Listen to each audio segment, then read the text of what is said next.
کس نے معراج کروائی؟ اعتراضات ہیں ان کے۔ اخلا کی ایک جماعت ہے جن کو مستشرقین یا منطقیین کہتے ہیں، وہ انکار کرتے ہیں۔ وہ کہتے ہیں کہ کس نے معراج کروائی، کس نے معراج اعتراضات ہیں ان کے، اس کا جواب میں آپ کو پھر دوں گا۔ کس نے معراج کروائی، کس کو کروائی، کب کروائی، کہاں سے کروائی، کہاں تک کروائی، کیوں کروائی، یہ ان کے اعتراضات ہیں۔ سب سے پہلے کس نے معراج کروائی، اس کے بعد کس کو کروائی، کب کروائی، کہاں سے کروائی، کہاں تک کروائی، کیوں کروائی۔ میرے رب نے اس کے جوابات اسی ترتیب کے ساتھ دی۔ پوچھتے ہو کس نے کروائی، سبحان الذی اسرا، پاکیزہ ہے وہ ذات، دیکھو اس نے کروائی۔ پھر پوچھتے ہو کس کو کروائی، بعبدہ، اپنے بندے کو کروائی۔ پھر پوچھتے ہو کب کروائی، کہا لیلن، رات کے وقت کروائی۔ پھر پوچھتے ہو کہاں سے کروائی، من المسجد الحرامی۔ پھر پوچھتے ہو کہاں تک کروائی، الی المسجد الاقصی۔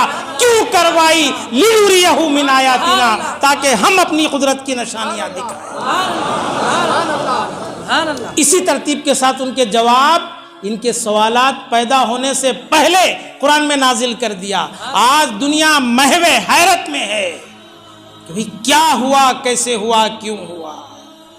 آگ اور پانی کے فلسفے میں تم پھنسے ہو، آسمان کے پھٹنے نہ پھٹنے کے فلسفے میں تم پھنسے ہو، اور کیا تم یہ نہیں سوچتے کبھی؟ آج دنیا یہ بھی کہتی ہے کہ آسمان کو اللہ نے دروازوں کے بغیر بنایا ہے، ٹھیک، اور وہ پھٹنے جڑنے سے پاک ہے، اس کا جسم ایسا ہے کہ نہ وہ پھٹتا ہے نہ ملتا ہے۔ خرق و التیام ایک عبارت ہے، خرق کے معنی پھٹنا، التیام کے معنی ملنا۔ تو آسمان کا جسم خرق و التیام سے پاک ہے، تو نتیجہ یہ نکلا کہ معراج نہیں ہوئی ہے۔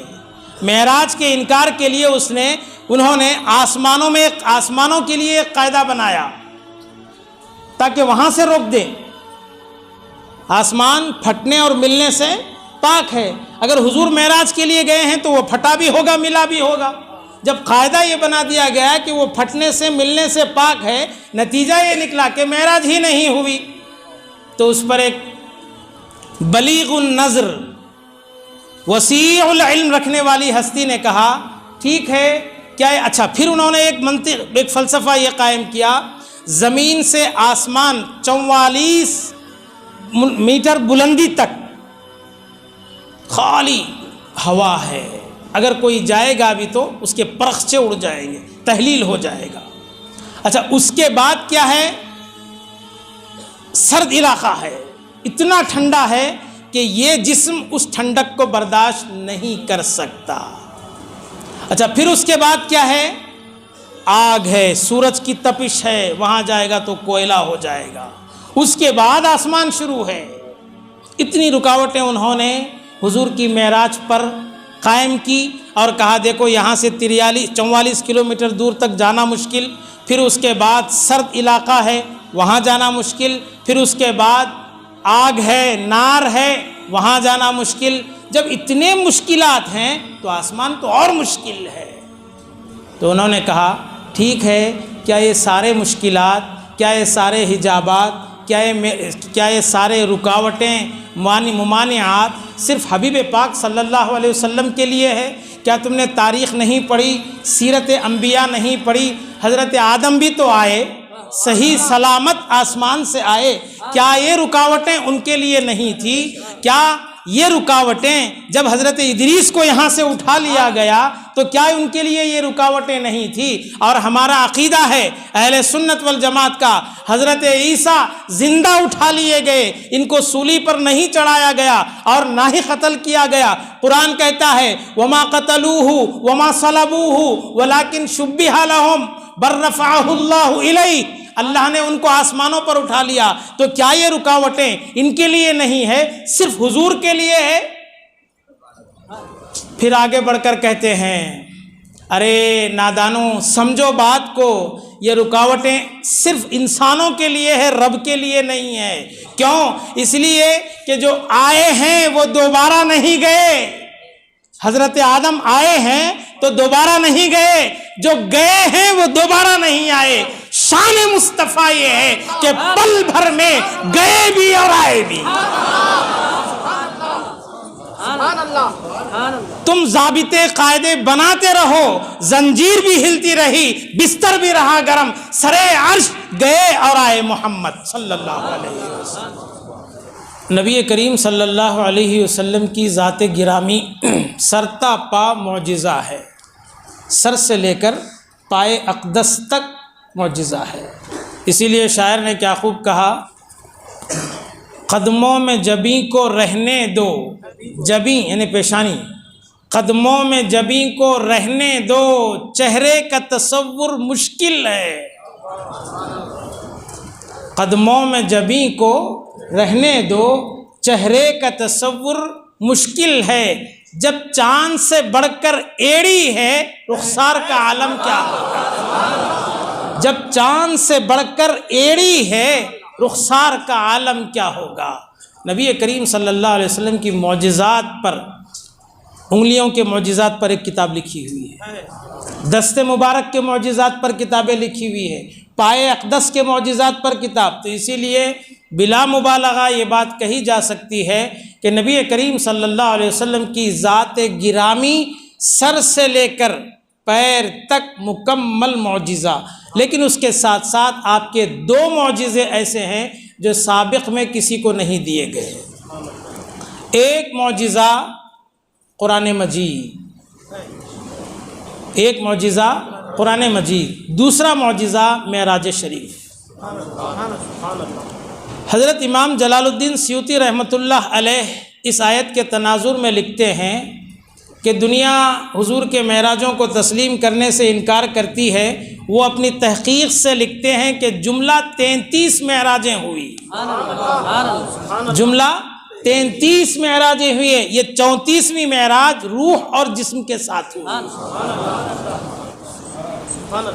اب بھی بات سمجھ میں نہیں آتی؟ چلیے قرآن شریف کھولتے ہیں۔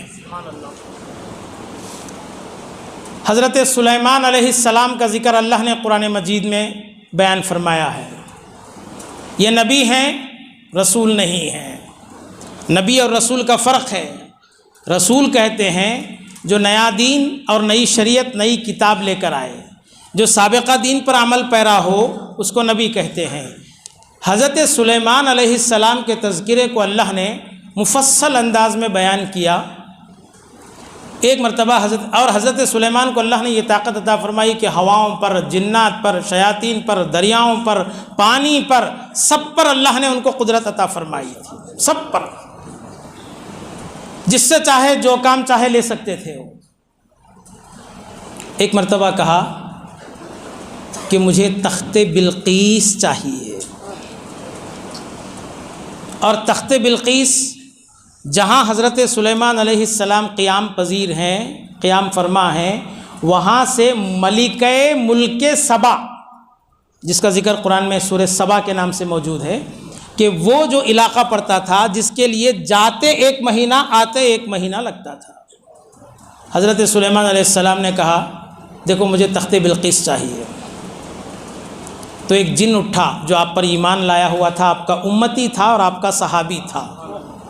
اس نے کہا انا آتی کا بھی قبل ان یقوم من مقامک، اے سلیمان، اے اللہ کے نبی، میں وہ تخت کو لانے پر قدرت رکھتا ہوں، اللہ نے مجھے طاقت دی ہے کہ میں اس کو آسانی کے ساتھ لا سکتا ہوں۔ حضرت سلیمان علیہ السلام نے کہا اچھا کب تک لاؤ گے؟ کہا قبل ان تقوم من مقامک، آپ کی یہ مجلس ختم ہونے سے پہلے لے کے آؤں گا۔ آپ کی یہ مجلس، امام جلال الدین سیوطی رحمۃ اللہ علیہ نے لکھا ہے کہ آپ کی مجلس صبح شروع ہوتی تھی، قبل ظہر ختم ہوتی تھی۔ کہا کہ یہ مجلس ختم ہونے سے پہلے، یوں سمجھیے آدھے دن میں لاؤں گا۔ حضرت سلیمان علیہ السلام نے کہا یہ تو بہت طویل وقت ہے، اس سے کم چاہیے، یہ لمبا وقت ہے، اس سے کم چاہیے۔ تو کہا اچھا، تو اتنا کہنا ہی تھا۔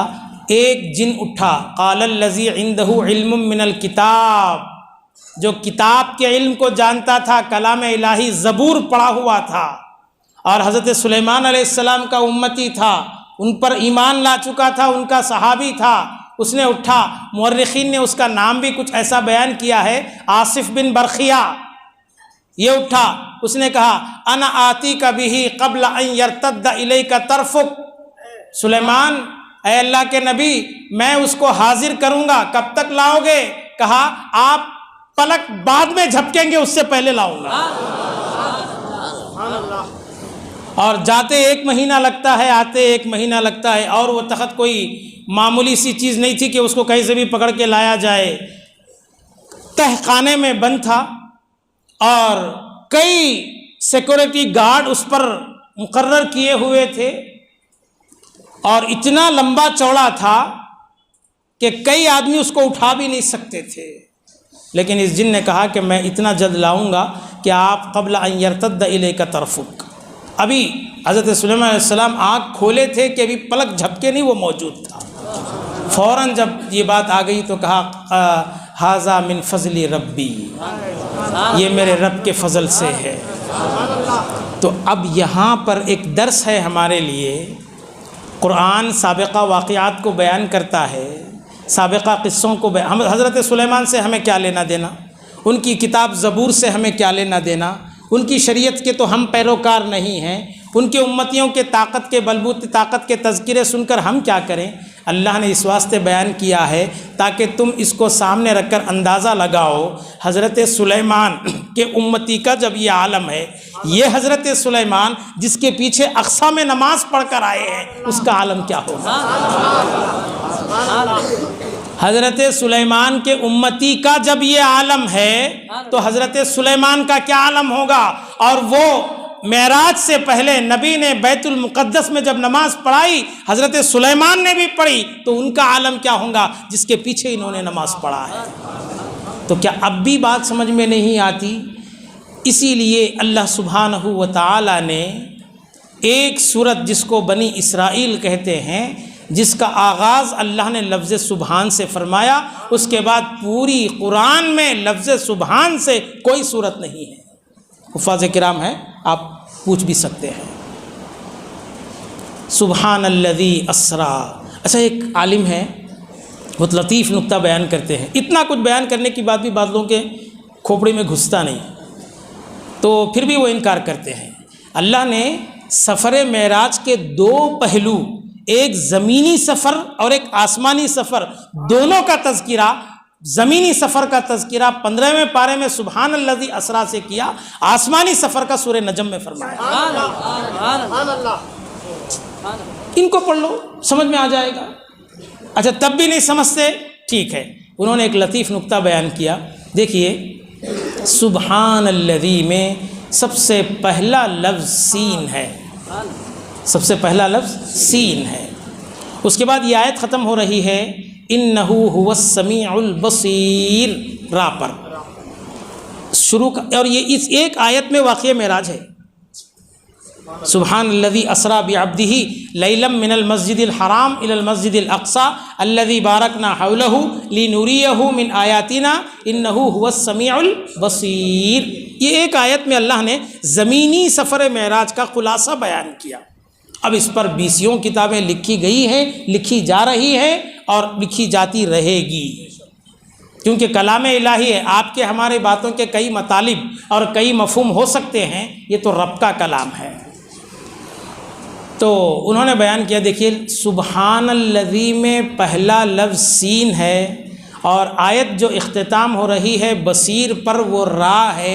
سین اور را کو جب ملایا جاتا ہے تو عربی میں سرن، سر بنتا ہے، اور عربی میں سرن کے معنی راز، گویا واقعہ معراج سر من اسرار اللہ، اللہ کے رازوں میں سے ایک راز ہے۔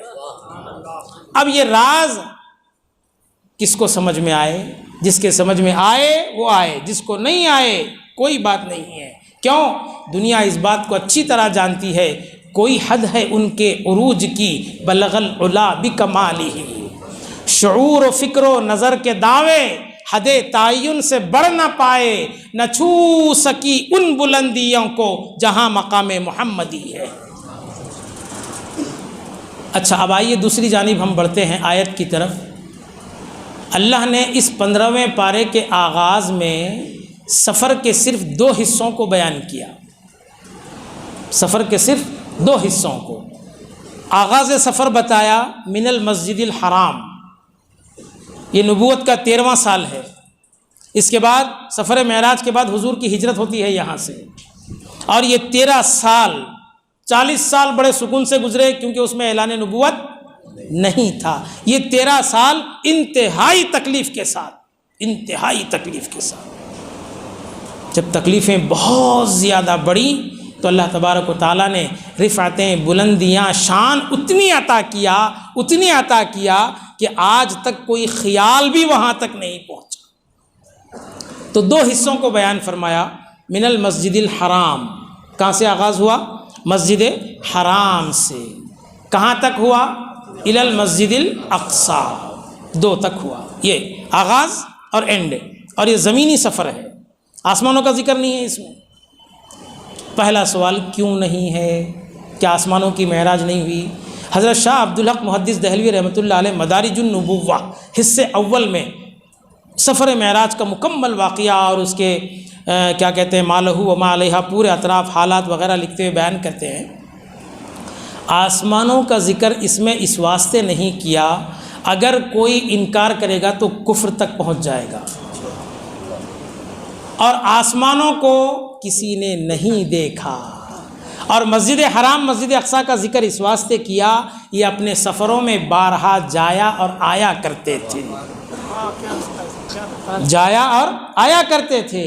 جب دیکھے ہیں تو ظاہر ہے جب کوئی بولیں گے میں دہلی گیا تھا تو دہلی کے نشانات پوچھیں گے، قطب مینار ہے کہاں ہے، لال قلعہ ہے کہاں ہے، وہ فلاں ہے وہ فلاں ہے، تو سب پوچھیں گے۔ تو یہ لوگ چونکہ اپنے سفروں میں بیت المقدس جایا اور آیا کرتے تھے، جس کے لیے 1 مہینہ چاہیے تھا، جانے اور آنے کے لیے 1 مہینے کا سفر تھا، اور حضور فرما رہے ہیں میں رات کے کچھ حصے میں گیا بھی اور آیا بھی، پلے نہیں پڑی۔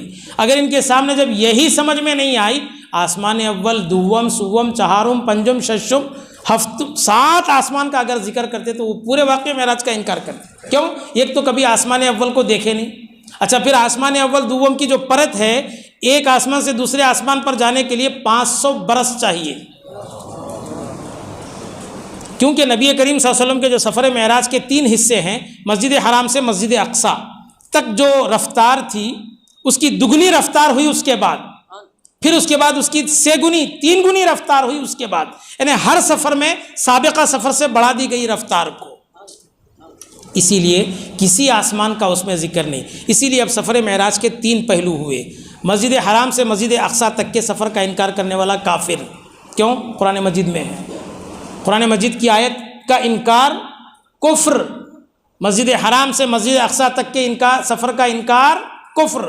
پھر اب مسجد اقصیٰ سے جو سیڑھی لگائی گئی اس کا انکار کرنے والا گمراہ اور فاسق، اور آسمانوں کا انکار کرنے والا بے وقوف اور جاہل اور کیا کہتے ہیں معتوہ، یہ معنی اس کو دیے گئے۔ کیوں؟ یہ چیزیں اس نے دیکھا نہیں۔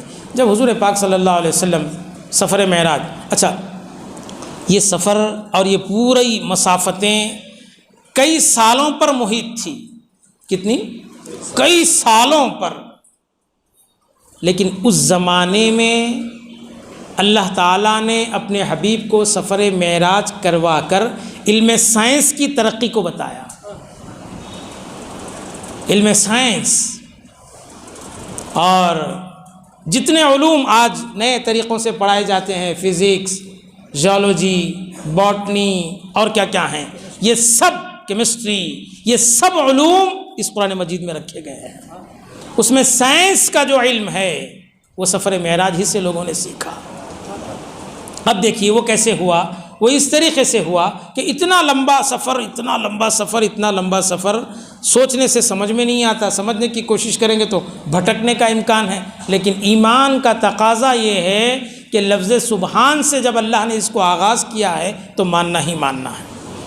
ذائچے، قاعدے، طریقے تمہارے اپنے لیے ہے، میں ان سارے قاعدوں سے پاک ہوں، سبحان۔ اب یہاں پر ایک لطیف نکتہ یہ بھی بیان کرتے ہیں، سفر معراج دن میں کیوں نہیں ہوا، رات میں کیوں ہوا؟ تو اس کی وجہ یہ بتائی جاتی ہے کہ دن سے زیادہ محبوب رات ہوتی ہے، کیونکہ محبوبان خاص کی ملاقات رات ہی میں طے پاتی ہے۔ اسی لیے اللہ نے اپنے بعبدہ، اگر یہاں بنبیہ یا بنورہ فرماتا تو جھگڑے ہی نہیں، بعبدہ فرما کر اور آزمائش میں ڈال دیا۔ کیوں؟ نبی کریم صلی اللہ علیہ وسلم نے کئی مرتبہ خواب میں دیکھا، رأیت ربی فی احسن صورہ، میں اپنے رب کو خواب میں انتہائی خوبصورت شکل و صورت میں دیکھا۔ کوئی کافر انکار نہیں کیا۔ کیوں؟ خواب وہ بھی دیکھتے تھے، ہم بھی دیکھتے ہیں، اور خواب میں کسی کو کوئی پابندی نہیں، پلین میں بیٹھ جاؤ، آؤٹ آف کنٹری چلے جاؤ، کہیں بھی چلے جاؤ، اور دوسرا آدمی مانتا بھی، ہاؤ میں ایسا خواب دیکھا بولے تو مانتا بھی۔ سفر معراج کے انکار کی وجہ یہی تھی، اگر یہ خواب کا ہوتا یا نیند کا ہوتا کوئی کافر انکار نہیں کرتا۔ انکار کی وجہ یہ ہے کہ یہ جسم کے ساتھ ہوا ہے۔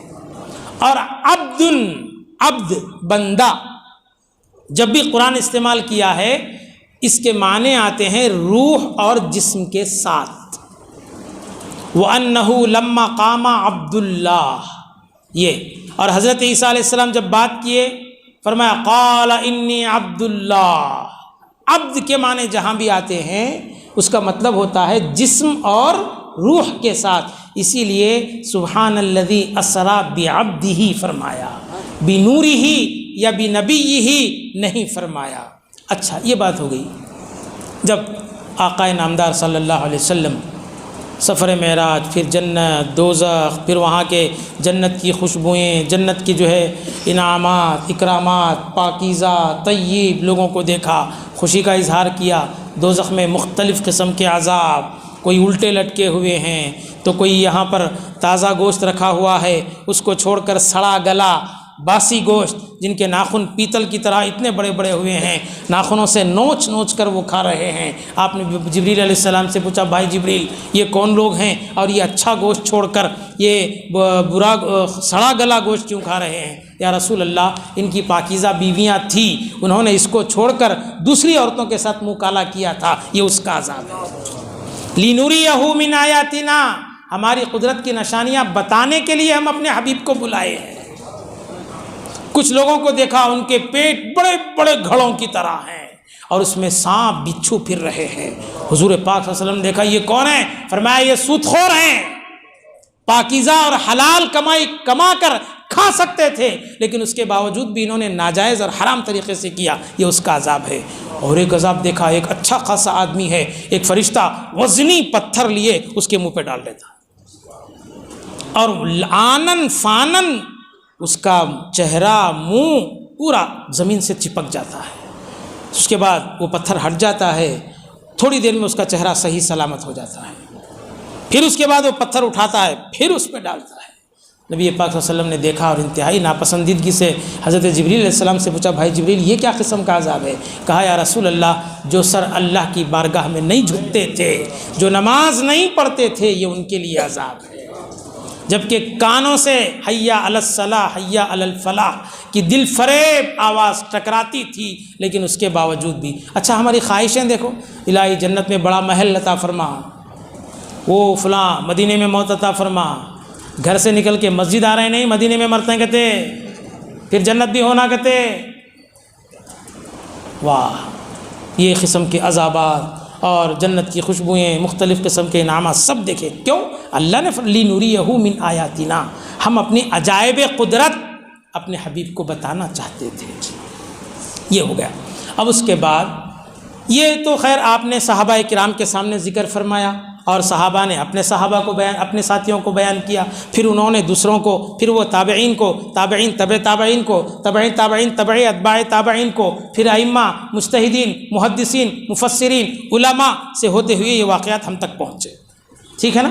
اب ایک جو قرآن میں فلسفہ معراج کو بیان کیا، صرف دو ہی چیزوں کا ذکر فرمایا۔ وہ کیا دو چیزیں ہیں؟ مسجد حرام سے سفر کا آغاز ہوا، مسجد اقصیٰ پہ ختم ہوا، اور یہ اس سواری کے لیے، اس سفر کے لیے آپ کو براق لایا گیا تھا۔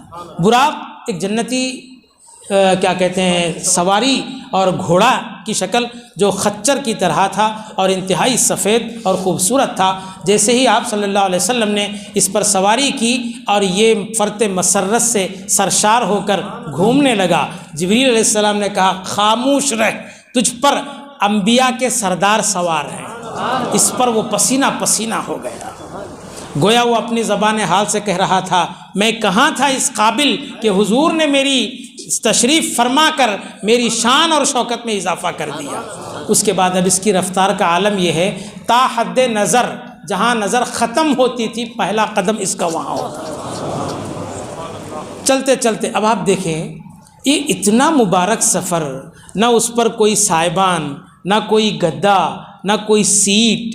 بتائیے آپ ہم کسی معمولی گاڑی پر یا سائیکل پر جس کی سیٹ سخت ہو کیا سفر کر سکتے ہیں؟ وہ بھی سفر کیسا؟ پہلا قدم تا حد نظر، جہاں پر نظر ختم ہوتی تھی اس کا پہلا قدم۔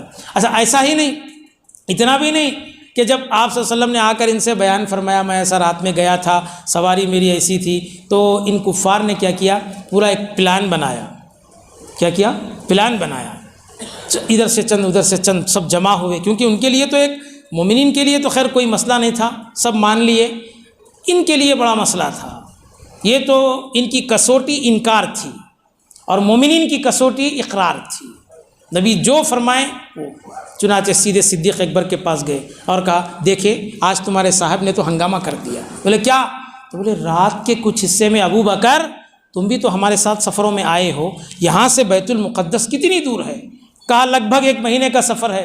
ہاں یہی تو ہم سمجھانا چاہتے ہیں تمہیں، تمہارے ساتھی جن پر تم اپنا تن من دھن سب کچھ لٹا چکے ہو، وہ یہ کہہ رہے ہیں کہ رات کے کچھ حصے میں، پوری رات بھی نہیں، رات کے کچھ حصے میں یہ مکے سے وہاں گئے، پھر وہاں سے واپس بھی ہوئے۔ اب امامت وغیرہ کا سوال انہوں نے اس واسطے نہیں کیا کہ یہ ان کے تعلق کا نہیں ہے، صرف سفر کو انکار کرنا ہے۔ صدیق اکبر رضی اللہ عنہ نے سنا اور کہا کہ یہ کس نے کہا؟ کہا تمہارے ساتھی محمد صلی اللہ علیہ وسلم نے۔ یہ تو بہت کم ہے، یہ تو بہت کم ہے، اگر وہ اس سے زیادہ کی بھی بات کرتے ہیں تو سب سے پہلے میں مانتا ہوں۔ اس دن سے آپ کا لقب صدیق پڑ گیا، یعنی کہ سب سے زیادہ تصدیق کرنے والا۔ اور لوگ کہتے ہیں کہ حضرت عائشہ واقعہ معراج کا انکار کرتی ہیں، سنیے صدیقہ کہتے ہیں، باپ کو صدیق کہتے ہیں واقعہ معراج کی تصدیق کی وجہ سے۔ ارے کیا کبھی ایسا ہوا ہے باپ اقرار کرے بیٹی انکار کرے؟ اچھا کیا انکار پر صدیقہ کہا جا سکتا ہے؟ اچھا ایک حدیث ہے، وہ حدیث یہ ہے کہ حضرت عائشہ صدیقہ رضی اللہ عنہا نے کہا کہ جس کسی نے تمہیں یہ کہا کہ محمد نے اپنے رب کو دیکھا ہے تو وہ جھوٹا ہے، یہ حدیث ہے۔ اور کون کہہ رہی ہے؟ حضرت عائشہ۔ حضرت عائشہ مطلب بیوی۔ یہ حدیث کو لے کے بعض لوگوں نے کہا دیکھو یہ اہل سنت والجماعت کے علماء نے خواہ مخواہ اتنا ہنگامہ، حضرت عائشہ کہ گھر والی کہہ رہی ہے۔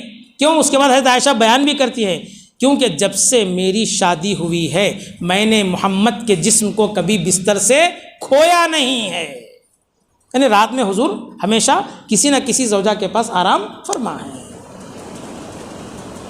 یہ حدیث لاتے ہیں، حدیث میں تاریخ ہوا کرتی ہے، واقعہ معراج کب کا ہے اور حضرت عائشہ کی شادی کب کی ہے۔